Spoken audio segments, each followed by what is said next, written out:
Ever feel like you're walking on eggshells? Just to say what you really think these days. It's like one misstep and suddenly, boom. Yeah, exactly. You're public enemy number one. It's tricky, right? Trying to balance those strong beliefs we all have with a world that's, well, not always so receptive. And that's what we're digging into today, this whole idea of staying true to yourself, even when it feels like everyone's got an opinion about it. And what's interesting here is the author doesn't just say, stick to your guns no matter what. It's more nuanced than that. Oh. Yeah, they're advocating for what they call discernment. Like, it's not about going full hermit mode, just disconnecting from everything and everyone. Right, because wouldn't that just be, They actually compare that to, get this, the Unabomber's philosophy. whoa, okay, that takes a hard left. Yeah, so it's not about atomized individualism, as they put it. More like choosing your battles, maybe. That makes sense. It's easy to get lost in those endless online arguments, but is it actually changing anyone's mind? Right, so what are they suggesting instead? It seems like they're leaning towards more real-world action, starting small, maybe even local. Interesting. So instead of getting lost in the digital echo chamber, focus your energy where it can actually have a tangible impact. Exactly. They even imply that those smaller scale engagements could be more effective in the long run. Food for thought. So they're not just talking about abstract ideas here. They get pretty personal, Right. talking about their own red lines, the things they absolutely won't budge on. Yeah, and those examples are really telling. They specifically mention refusing the COVID-19 vaccine and their views on homosexuality. Okay, so we're getting into some potentially sensitive territory here. Definitely. And they have a really interesting way of framing it. They call these secular sacraments. Secular sacraments? Yeah, like even though we live in a world that's increasingly moving away from traditional religion, these choices, these seemingly personal choices, they carry this weight. It's like, even if it's not a religious doctrine, there's still this societal expectation. And if you don't participate, if you don't conform. There are consequences. Exactly. It's like these unspoken rules everyone's supposed to just... No, it almost gets to the point for them where they feel like certain groups are kind of stuck, you know?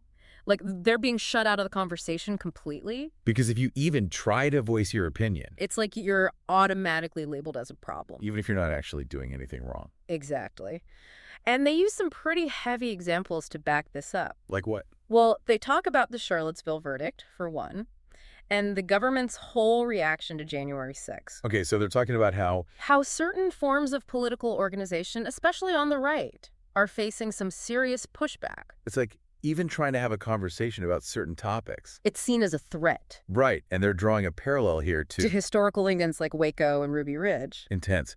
So it's this idea that just by expressing certain views, you're automatically painted with a certain brush, regardless of what you actually believe or how you behave. It's definitely a lot to process. No kidding. And this whole idea of discernment, choosing your battles, it's kind of hard to square with this other idea, right? Like, you're damned if you do, damned if you don't. It's a tough spot to be in, for sure. And that brings us to something the author keeps coming back to, this idea of optics. Optics, yeah, it's like this undercurrent running through the whole piece. But what does it actually mean? Like, why does it seem to matter so much to them? I think for them it comes down to this. How are your beliefs perceived by others, even if those perceptions are totally off base? Right. It's not about what you actually believe, but how it looks to the outside world. Exactly. And they admit to struggling with this themselves. Like, how do you stay true to yourself, be authentic, when you know that honesty can sometimes backfire? Ugh. Tell me about it.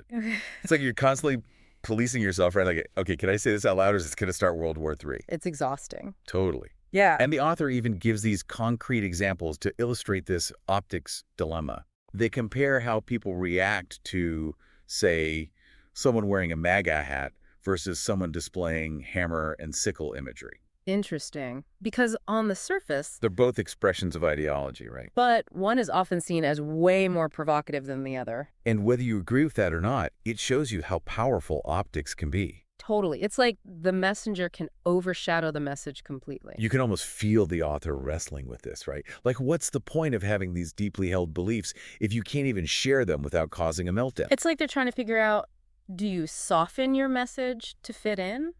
Or do you stay true to yourself, even if it means alienating people? It's a tough one. Because on the one hand, you want to be heard to make a difference. But on the other hand, You don't want to compromise who you are. exactly. And that seems to be the author's dilemma in a nutshell. Do they try to reach a wider audience? Or do they double down on their message, even if it means staying in their own lane? And they actually talk about this really directly, like should they make their content more palatable, to appeal to a broader audience. So what did they decide? It seems like they land on the side of authenticity, even if it means fewer people hear their message. It's a tough call, for sure. But I get it. There's something to be said for staying true to yourself, even when it's hard. Absolutely. But then that raises another question, right? Which is, If you're only speaking to people who already agree with you, are you really making a difference? that's the million-dollar question, isn't it? It's like, how do you hold on to those strong beliefs, but also, leave room for the possibility that maybe, just maybe, the other side isn't completely delusional. Right, because it's not about converting people, Yeah, right? Exactly. It's more about opening up a dialogue, planting seeds. And the author seems to suggest that real change, lasting change, it's a slow burn. It's not about these big, dramatic conversions. It's more about nudging the needle, right? Little by little. Exactly. And they talk about the importance of optical voices. Optical voices. Yeah, like people who can bridge the gap, reach a wider audience. Because let's face it, not everyone's going to respond to a hardcore in-your-face approach. No, definitely not. It takes a certain finesse, right? Like, how do you get your point across without alienating everyone in the room? It's a real balancing act. Yeah. And maybe that's the takeaway here. It's not about sacrificing your beliefs, but maybe thinking about the delivery a bit more. Like, how can you frame your argument in a way that invites dialogue instead of shutting it down? Like that saying, right? You catch more flies with honey than vinegar. Exactly. Sometimes a softer approach can be way more effective in the long run. And honestly, I think that's something we could all use a little more of these days. Couldn't agree more. Well, on that note, big thanks to everyone for joining us on this deep dive. It's been, well, let's just say it's given us all a lot to think about. And to everyone listening, keep those questions coming, keep wrestling with these ideas, and remember, it's okay to disagree, to change your mind, to evolve. That's how we grow, right? As individuals and as a society. So until next time, keep those conversations going.